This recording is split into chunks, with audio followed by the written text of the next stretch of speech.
नाज़रीन, मैं आपकी आज एक ऐसे शख्स से मुलाकात कराने जा रहा हूँ। कहते हैं कुछ लोग ऐसे होते हैं जब वो कुछ अपना काम कर रहे हो तो न सिर्फ उनके शोबे के लोग उनको चाहने वाले मतलब उनकी तारीफ करते हैं, बल्कि दूसरे लोग जो कि सुनने वाले हों या उम्रा हो, उनमें वो भी इतने ही मकबूल रहते हैं।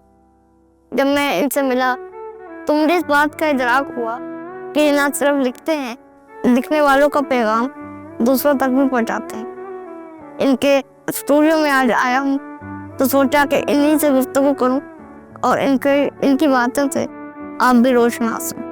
हमारे साथ मौजूद हैं जी नजम। अस्सलाम वालेकुम। वालेकुम अस्सलाम। कैसे हैं आप नूर? अल्हम्दुलिल्लाह सर, आप कैसे? बहुत शुक्रिया, बहुत अच्छा लग रहा है आपसे गुफ्तगू। बिल्कुल, आपसे मिलकर बहुत अच्छा लग रहा है। आपकी शायरी मैं सुनता रहता हूँ, आप माशाल्लाह पंजाबी में पता है और उर्दू शायरी में करते। जी दोनों तो हमें कुछ सुनाएंगे आप?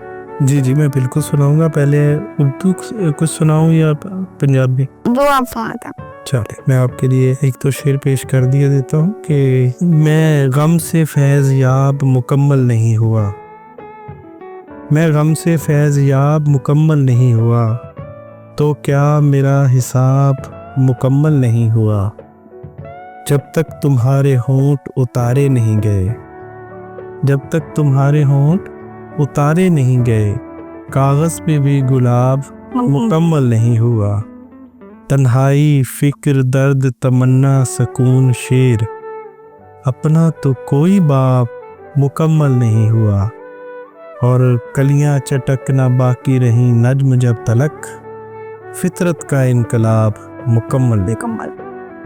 बहुत खूब। मैं अक्सर आपके मुशायरे सुनता रहता हूँ, क्योंकि यूनिवर्सिटीज में माशाल्लाह पढ़ते हैं तो लोग आपको उतना ही चाहते हैं जितने दीगर छोरा।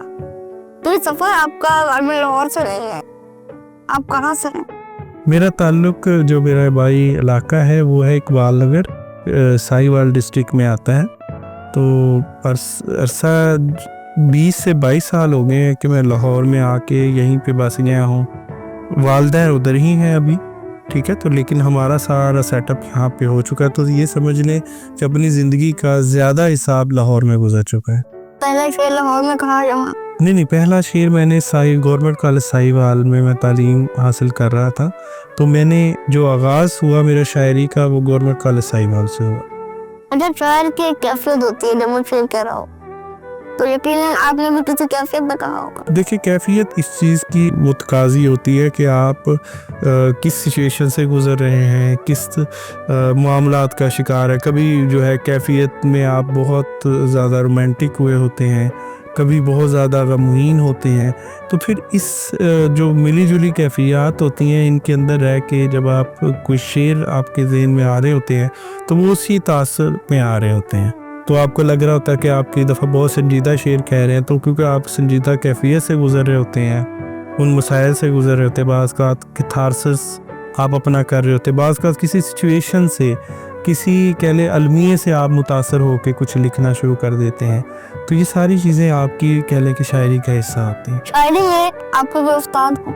जी मेरे उस्ताद हैं, नसीर अहमद साहब से मैंने बाकायदा तरबियत हासिल की शायरी की और फिर मैंने शायरी का सब शुरू किया। लाहौर में मैंने देखा कि काफ़ी शोरा कराम के साथ आपके मिलजुल है और बैठा है, तो अक्सर उनकी शायरी में सुनता हूँ, लेकिन नौजवानों को जिस तरीके से शायरी को प्रमोट किया जा रहा है इसमें आपका बड़ा हाथ है।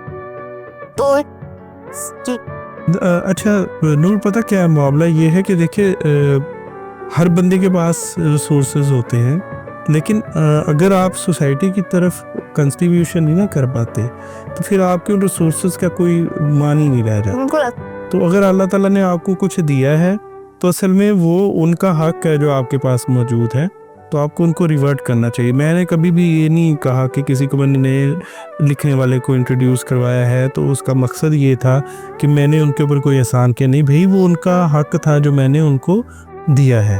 तो बाकी ज़ाहिर है जिस तरीके की जिसकी जैसे अल्लाह ताला ने जो रिस्क लिखा है, जो रिस्क चाहे वो सुखन का हो, चाहे वो जो है कह ले कि खाने पीने से रिलेटेड हो, वो उस तक पहुँच ही जाना है।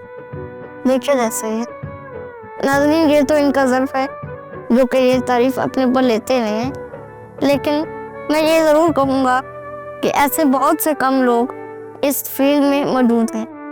تو اسی کے ساتھ آج مجھے دیں اجازت, اور انشاءاللہ نیکسٹ ٹائم ہم پراپر انٹرویو کے ساتھ حاضر ہوں گے. بہت شکریہ. اللہ حافظ.